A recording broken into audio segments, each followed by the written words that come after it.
Emisor Podcasting. ¿Blade Runner es favorita o El Hombre Bicentenario, Yo Robot? Película, estoy hablando de película. Blade Runner. Blade Runner. The Bueno, Director's Cut. que no es lo mismo. No es lo mismo que No la es que lo salió mismo. para el resto de los giles. Primer párrafo. Un podcast donde Matías Claro y Costa Zafiropoulos de Truman Libreros te invitan a descubrir lecturas. En este episodio, ciencia ficción. Isaac Asimov y Philip K. Dick. ¿Cómo están, amigos y amigas? Bienvenidos a Primer Párrafo, un espacio donde hablamos de libros, de nuevas lecturas y donde los invitamos a encontrar cuentos, novelas, relatos de distintos géneros y distintos tipos. Ficciones. Ficciones. Mentiras, Mentira. básicamente. Mienta. Hoy vamos a hablar de ciencia ficción, que es un universo enorme, gigantesco, de miles de millones de maneras, de estilos, de género, pero nos vamos a enfocar solo en dos autores para empezar a hablar de este mundo tan grande. Uno es Isaac Asimov y el otro es Philip K. Dick, que son además muy opuestos. La utopía y la distopía. distopía, podríamos decirlo. ¿Qué es la utopía? La utopía es como todo aspiración a este futuro mejor, a los autos voladores, que nos deben eso, los autos voladores. ¿Ah? Sí, no, todas las películas de los ciencia ficción, supersónicos nos engañaron. todas las películas de ciencia ficción de los 60 le achuntaron a todo, todavía nos deben los autos voladores, Sí. y a lo que no le apuntaron es los tamaños de los computadores. ¿Te fijáis que siempre Eran era como- una pieza entera, Sí, un computador? sí. Y ahora, bueno, hay microchips. Sí, Pero no, yo me siento en deuda. Utopía, sociedad futura de características favorecedoras del bien humano. Linda Ah, sí. definición. Vamos a hacer Wikipedia. ¿Y la distopía? La distopía es todo lo contrario. Todo Todo, lo salió mal, contrario, todo todo se fue salió mal. a la cresta. Todo se fue al diablo. Sí, Bueno, Isaac Asimov está más cercano al concepto de la utopía. sí. Él era un genio, era un tipo brillante. Tiene que ver con su vida también, con su niñez. Exacto. El pensar en una utopía, en Exacto. ir a un país, a la tierra Exacto. prometida, en el ¿Por fondo. qué? Porque fueron migrantes. Sí. Él nace en... no se sabe, de hecho, la fecha exacta de nacimiento. No. Se habla de que fue o en diciembre del 19 o en enero del 20. Él eligió el 20, para celebrar su cumpleaños. Exacto. Nace en Rusia y llega a los 3 años a Estados Unidos. Su padre era padre migrante. El papá trabajaba en distintas cosas, pero durante un tiempo vendió revistas pulp.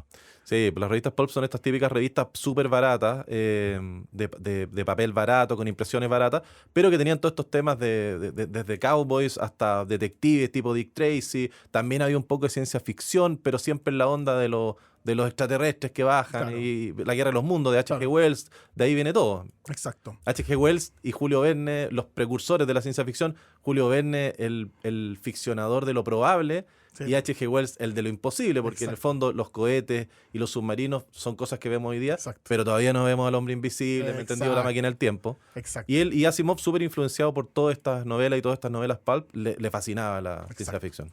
En el caso de Asimov, él lo rechazan de medicina, estudia bioquímica, queda por lo tanto metido en el mundo de la ciencia. Es un lector de historias así, pero fanático, como tú bien decías, de revistas pulp, de ciencia ficción, y desde muy joven empieza a escribir. Y aquí hay un elemento bien interesante, porque él empieza a escribir cuentos. Y al tiro le empieza a ir bien, ¿eh? Y al tiro lo empiezan a publicar y Sí. aparece en esta revista y hace un montón de cuentos que tenían una particularidad. Él escribe de robots. Sí. Sí, él crea el concepto de la robótica. El concepto robot no lo crea él. Es un concepto que Exacto. estaba inventado. Como exacto. tú bien sabes, Karel Capek, que es un escritor checo de ciencia Sí. ficción, en un libro que se llama La batalla de las salamandras, La guerra la guerra de las salamandras, tira este concepto de robot y robota, que quiere decir en checo como trabajo duro, esclavo, esfuerzo, así etcétera. como, sí. Pero Asimov en el fondo se manda este concepto nuevo de robot, y la gracia de los robots de Asimov, y que queda grabado a fuego en la historia de la literatura y en la historia de la tecnología también, de ahí Sí, para adelante, Exacto. es que él crea en torno a estos relatos de robot, que básicamente escribe del 40 al 50, se manda 10 años así de miles de relatos que mandaba a las revistas, se los publican todos, y él crea las leyes de la robótica. Ese es un momento, si hemos hablado de momentos, eventos canónicos de Sí. la literatura, en materia de la ciencia ficción, Sí, las leyes de la robótica es la llevan. es que es maravilloso. Sí. Porque además es la concreción de la mente de Asimov en términos de la ciencia, pero aplicado a algo que no existía, que lo inventa, que El cerebro positrónico. el cerebro positrónico. Y las leyes de la robótica son 3. Y a partir de las leyes de la robótica, arma todo, establece las reglas para escribir toda la vida de esto. Exactamente. La primera ley es que un robot no le hará daño a un ser humano, ni por inacción permitirá que un ser humano sufra daño. Ya, eso es filosóficamente es profundo. Es súper interesante. Sí. Segunda ley, un robot debe cumplir las órdenes dadas por los seres humanos, a excepción de aquellas que entren en conflicto con la primera ley. Exacto. Entonces, ¿cachai? Le pone un... Yo no puedo mandar un robot que mate a una persona. Porque va a entrar en conflicto con la primera ley. Exactamente. Y la tercera ley, un robot debe proteger su propia existencia en la medida en que esta protección no entre en conflicto con la primera o la segunda ley. Exactamente. No, es genial. Es genial. Jerarquías de prevalencia. Es genial. Genial. Y la gracia de que este gallo al final crea el producto y crea la demanda, porque la lógica de las leyes de la robótica le permite a él que absolutamente todos los cuentos de robot surjan del conflicto que se provoca entre estas leyes de la robótica. Por ejemplo, hay un caso, lo comentábamos el otro día, por ejemplo, hay un cuento que a mí me encanta, que es de unos tipos que están... Lo comentamos el otro día nosotros en el auto, camino a comprarnos una hamburguesa. Sí, una hamburguesa. Me acuerdo que comentábamos el tema del cuento de este robot que lo mandan a hacer una tarea. Hay unos tipos haciendo una extracción minera en un planeta desconocido. Lo mandan a hacer una tarea. Entonces le dan una orden, pero la orden no fue tan perentoria y el robot se estaba acercando al sol, entonces corría peligro. Entonces, como la orden no fue tan perentoria y el robot corría peligro, entran en conflicto la tercera y la segunda ley. Y el robot queda parado. Y se pierde y lo tienen que ir a rescatar. Claro. Entonces, de ese tono son todos los cuentos de robot. Problemas de lógica. O sea, sin sonar pedante, pero es básicamente filosofía. Sí. Son solo problemas de lógica y de conflictos de estas aplicaciones. Es que hay que recordar que él era un científico y todo, más allá de que de repente se mandaba unos carriles, porque el cerebro positrónico, los positrones, en ese tiempo se hablaba de eso, es como Stan Lee, la creación de Marvel, es como los Cuatro Fantásticos viajan al espacio. ¿Qué les pasa? Rayos cósmicos. Claro. Estaban de moda los rayos cósmicos. El Hulk, rayos gamma, era lo que estaba de moda en la ciencia en ese momento, Exactamente. claro. Entonces los positrones y del cerebro positrónico. Asimov después con el tiempo agregó una cuarta ley, que en realidad es la ley 0, que es un robot no puede dañar a la humanidad o por inacción permitir que la humanidad sufra daño, que es como...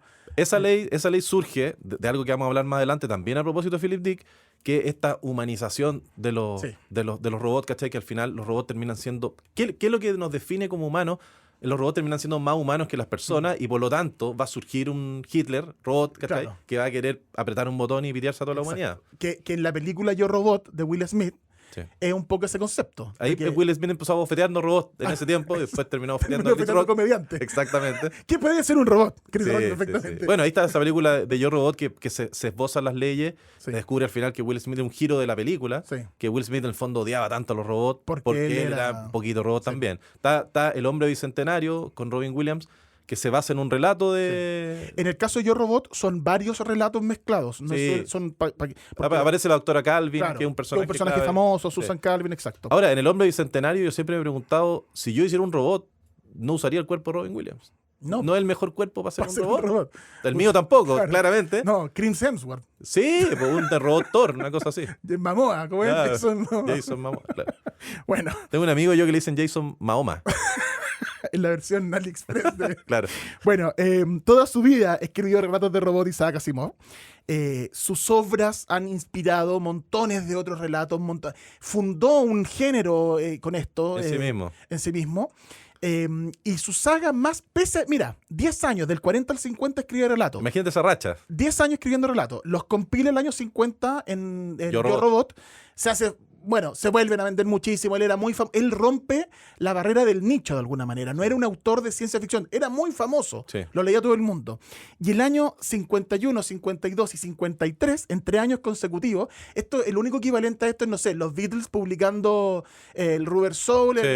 el ¿cachai? El Revolver y el Sgt. Pepper en 3 años seguidos. Los Chicago Bulls de Michael Jordan. Una cosa así. Sí. Nada más. Nadie más lo ha logrado. San Paoli, 2011. Ya bajamos el nivel, pero no importa. Bueno, hace la saga de la fundación. Sí. El Y da un giro tremendo, porque en la fundación no hay robot, no hay nada, es algo totalmente distinto. El ciclo de Trantor. Sí. Yo me lo imagino en su casa diciendo, voy a hacer algo totalmente distinto a eso. Pero ¿cómo? ¿No hay robot? Te va a ir mal. No, yo sé lo que hago. Sí. Tengo unas patillas que me llegan hasta la pera. Fantástico. Si tengo la confianza de usar estas patillas, me dan una foto Asimov. Unas patillas así prominentes. Había que tener personalidad. Hay que tener personalidad. Bueno, la saga de la Fundación, que la publica el año 51, 52 y 53, se ganó todos los premios, premio Hugo, todos los premios habido por haber. Sí. Se gana en algún momento en el año 60, 70 el premio Hugo a la mejor historia de ciencia ficción de la historia. A lo mejor saga. Punto, es la mejor. O sea, claramente él además empieza todo este tema de las sagas. Además. Que después ya se se extiende hasta el infinito. Estuvo 20 años haciendo relatos de robot, bóvedas de acero, el sol desnudo, bla, bla, bla, robot de Imperio, y el 82 recién terminó, y es un volumen que se compiló y adivina cómo se llama. The Complete Robot. Un nombre súper original.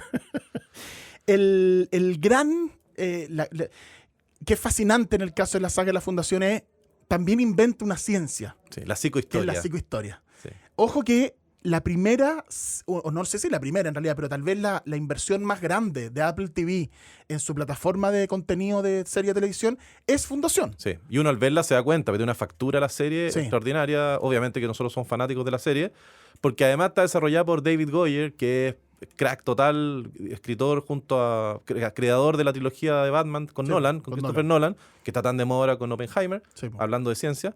Y David Goyer, además, desarrollador de Sandman con Neil Gaiman, es todo un crack, y se metió en esta cuestión de Fundación, desarrolló la serie, hizo los guiones y todo, y la verdad es que logró adaptarla de una manera extraordinaria. Es increíble porque además durante años se hablaba de hay que adaptar Fundación y hay que hacer... Era no muy se difícil, podía, era muy muy difícil. difícil. Y de hecho la adaptación no es 100% fiel. No, Le inventan cosas y le agregan cosas para poder armar la narrativa.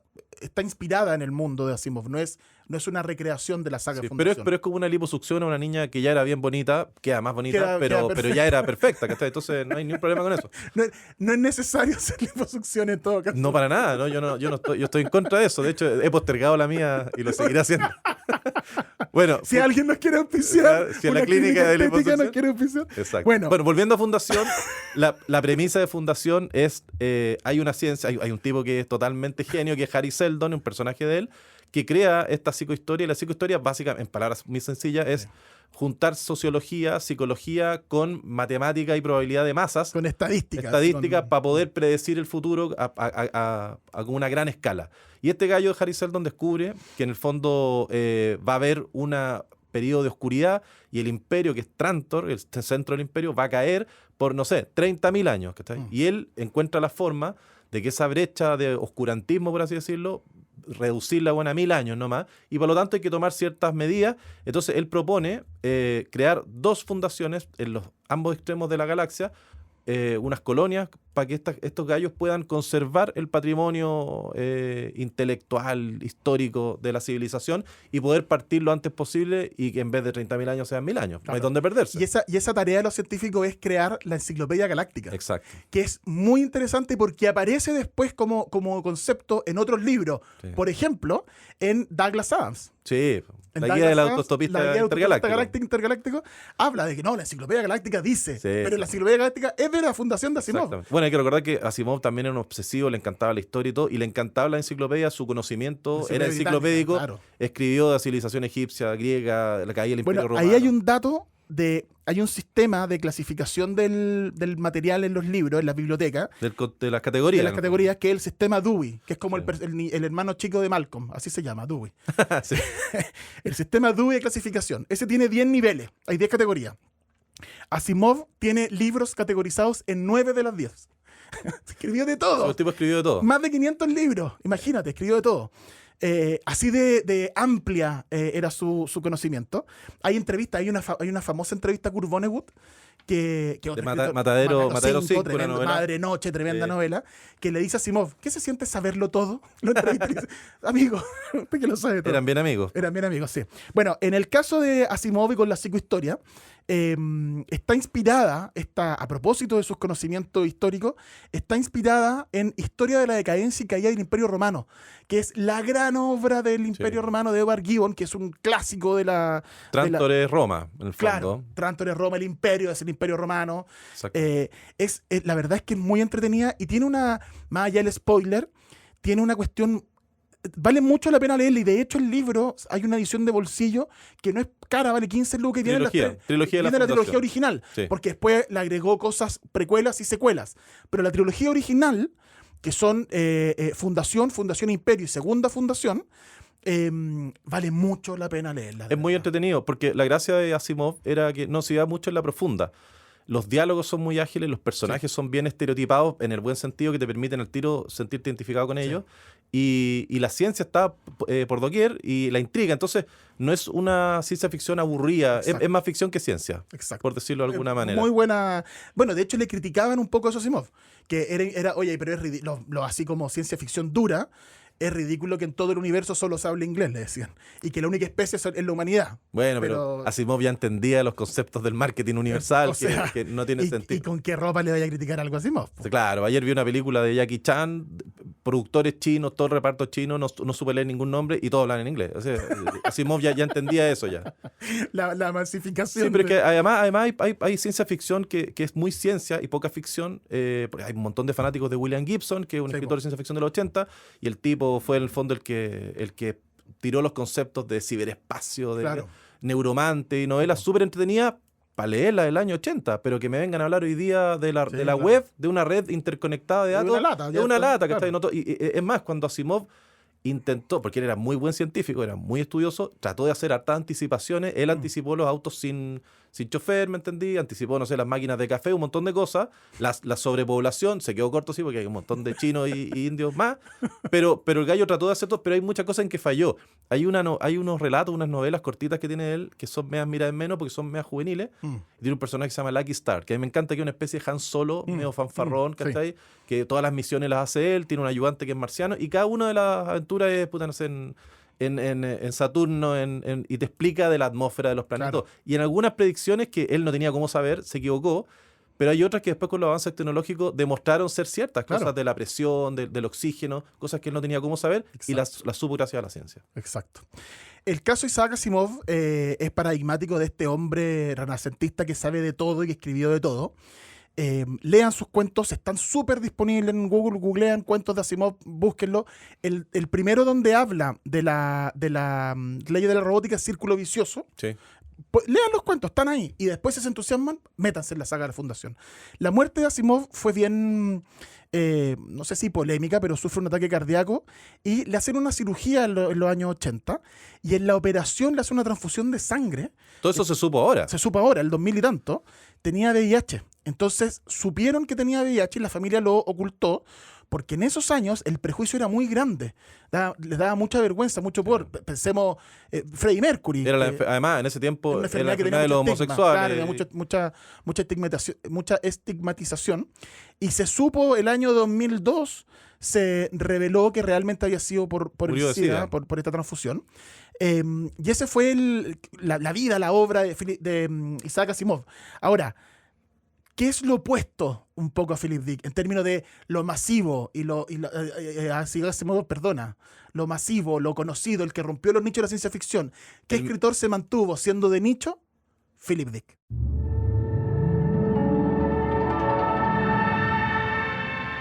Nos encontramos en un delicado momento de la historia.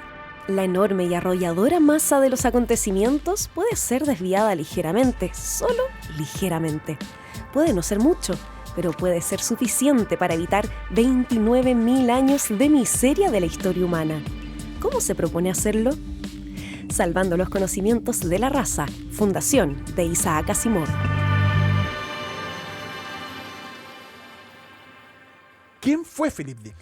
Bueno, volviendo a Asimov podríamos decir que era como el Michael Jordan de la literatura, y Philip Dick era el Dennis Rodman de la literatura. Está el mainstream y está el escritor underground. Philip Dick y bien también. Loco también. Sí.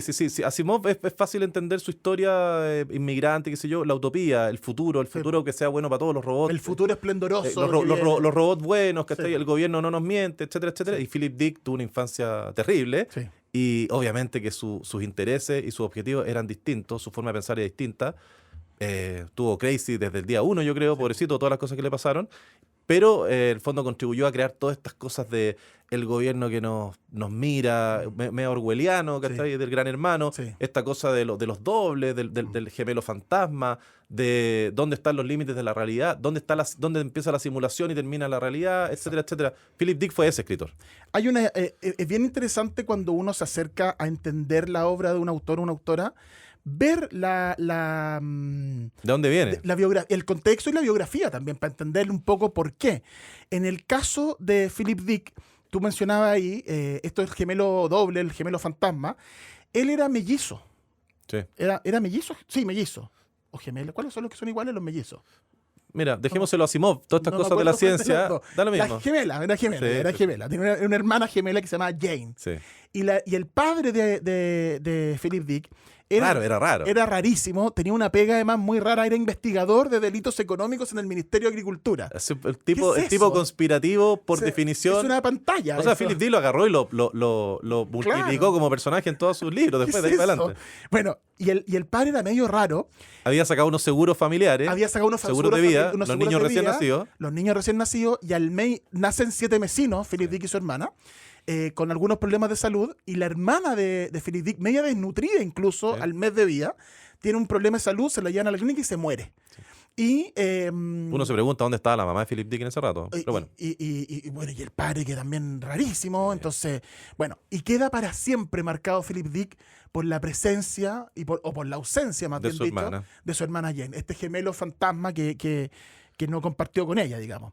Él va, estudia, vive en California, explora con la droga en el colegio, en la secundaria, fue compañero de Ursula K. Le Guin, que es la una- Ursula Le Guin es famosísima escritora de ciencia ficción con ribetes más fantásticos. Sus cuentos de Terramar son famosísimos y todo.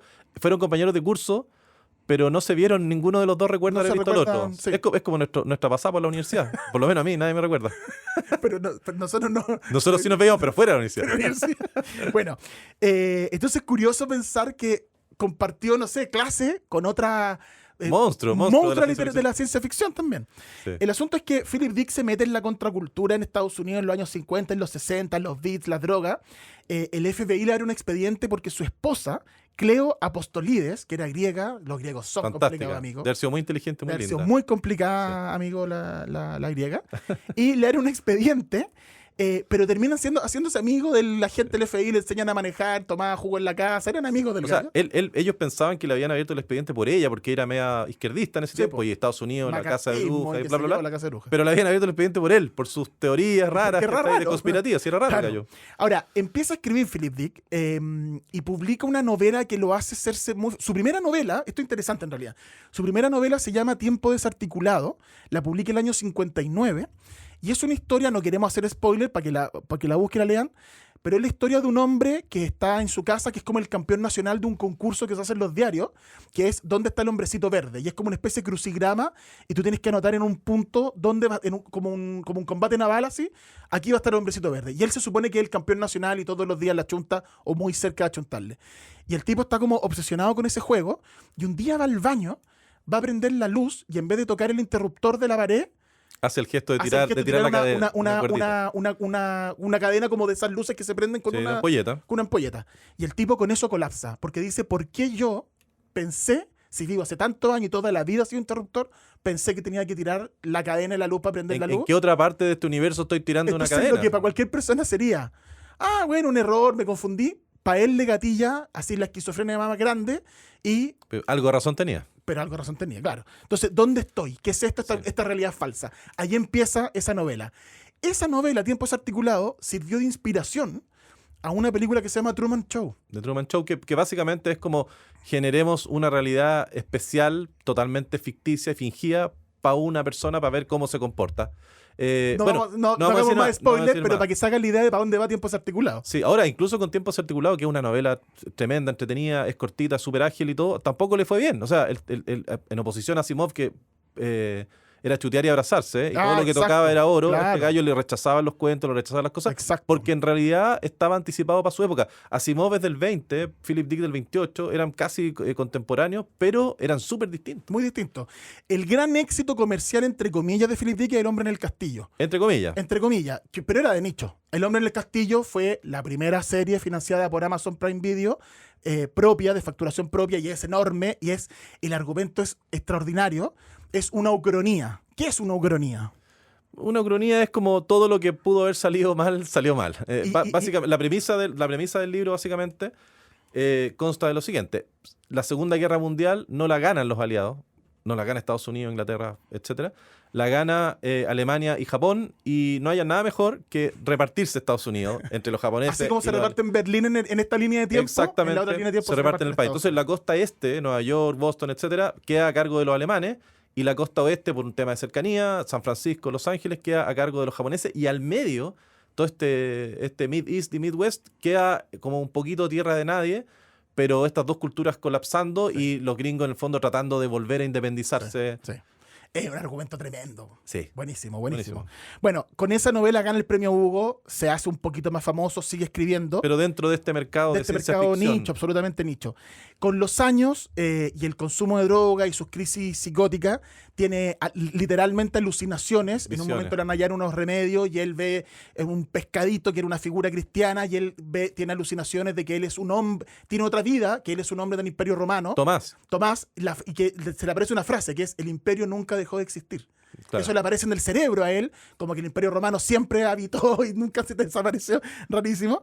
Escribe y... Espera, recordemos que este gallo cree, en el fondo, en una cuestión que se llama VALIS en inglés, las siglas en inglés, pero en castellano es como Sistema Vasto de Inteligencia Viva, que en el fondo, no sé si son las leyes de la naturaleza o Dios, y él cree en esto y esto le habla y todo. Hay un episodio que está con su hijo y están sentados jugando y él insiste en que VALIS, este sistema vasto de inteligencia viva, le dice que su hijo tiene un tumor en la pierna. Lo lleva al médico, le hacen exámenes, no tiene nada. Segunda vez, insiste, porque el tipo era de idea fija, no hay nada, le pide que hagan más exámenes. Efectivamente, el hijo tenía un tumor en la pierna, lo operan y qué sé yo. Y él dice que se lo dijo Valis. Entonces, ¿cómo no creerle? Sí, pues. Bueno, busquen en YouTube, hay videos de Philip Dick de entrevistas donde él habla de algunas de estas cosas. Hay otros libros de él famosísimos. Hay que mencionar Sueñan los androides con oveja eléctrica, porque en ese libro se basa Blade Runner. O sea, hay que mencionarlo porque no sé si es el mejor de sus libros, pero en el fondo la premisa profunda que contiene ese libro se ha mantenido para siempre. Sí, claro. Obviamente que el libro tiene ciertas diferencias con la película, pero lo que nos quedó en la cultura a nosotros es Blade Runner y cómo pudieron recoger tan bien con los efectos especiales de la época, pero más allá de los efectos especiales, la película es alucinante, es una de nuestras películas favoritas, pero la profundidad, el tema de que cruza toda la obra de Asimov también, que es el tema de estos androides replicantes, llámalos como queráis, que quieren ser humanos, que quieren ser más humanos que los humanos y que al final demuestran ser más humanos que nosotros mismos. Exacto. Y ahí hay un tema que la película no tiene el famoso monólogo, o sea, el libro no tiene el monólogo Lágrimas en la lluvia, que es cuando habla de he visto cosas que nadie creería, que como lágrimas se van a perder recuerdos como en la lluvia, que David Bowie se lo manda en una carta, hace como una especie de corona de caridad con el hermano cuando se suicida, el hermano de David Bowie, manda esa cita. Está todo el tema de los test, el test de Turing, el test de ¿cómo se llama el otro? El VAR, es para reconocer a replicantes, para así saber, parte Blade Runner. Exactamente, para saber cuándo uno es un androide y cuándo uno es un ser humano. Exacto. Hay mitos sobre la película porque hay una versión que tiró el estudio con una voz en off tipo detective, tipo Sam Spade, Humphrey Bogart, y que termina con un final feliz, luminoso por las colinas de Los Ángeles. No es nada Philip Dick. Que no es nada Philip Dick. Y además, anécdota sobre ese final, Ridley Scott no quería grabar ese final porque él quería grabar el final donde se corta la película, no sabéis lo que pasa, y se consiguió esas imágenes que tenía Kubrick de El Resplandor. Y con eso termina la película, que todo el mundo como un poquito enojado, los fanáticos de Philip Dick, pero al final se redime Ridley Scott más de 20 años después y tira su versión. Que es la Director's Cut. Claro. Si quieren entender más de Philip Dick, les recomendamos la biografía de Manuel Carrer, Yo estoy vivo, vosotros estáis muertos, que es el libro con el que Manuel Carrer también se hace muy famoso. Manuel Carrer, el autor del Reino, Yoga, El adversario, un francés, Limonov, famosísimo. Su primer libro que lo hace muy famoso es la biografía de Philip Dick. Y Philip Dick murió alcanzó a ver el primer corte de Blade Runner. Sí, le gustó mucho. Muere el 82, 83. Sí. Y está enterrado. Su padre lo cremaron a Philip Dick, se consiguió la ceniza del padre de Philip Dick y lo enterró al lado de su hermana. Pero hay una curiosidad con eso. O sea, lo terrible para entender de dónde viene Philip Dick y en el fondo el sino trágico que tenía este tipo desde que nació es que el papá no halló nada mejor que cuando se murió la hermana, 53 años atrás, compró una lápida para la hermana y al lado puso la lápida para Philip Dick con su nombre. Philip Dick siguió viviendo sin fecha, siguió viviendo 53 años más y ya tenía lápida lista para enterrar a Philip Dick. Philip Dick sabía que había una lápida con su nombre, literalmente, al lado de su hermana. Si eso no te convierte en escritor tan loco y tan creativo como Philip Dick, nada lo hace. Exactamente.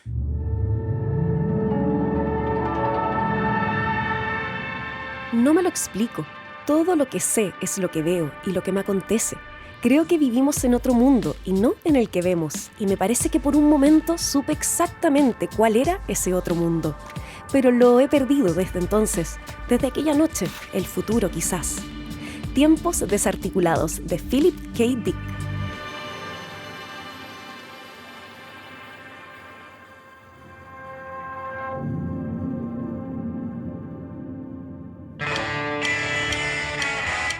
Muchas gracias por acompañarnos y por escucharnos en Primer Párrafo. Nos encontraremos con nuevas lecturas, con nuevos inicios de libros en este programa. Primer Párrafo, un podcast de nuevos libros y autores con Matías Claro y Constantino Zafiropoulos. Escucha toda la serie en emisorpodcasting.com. Emisor Podcasting.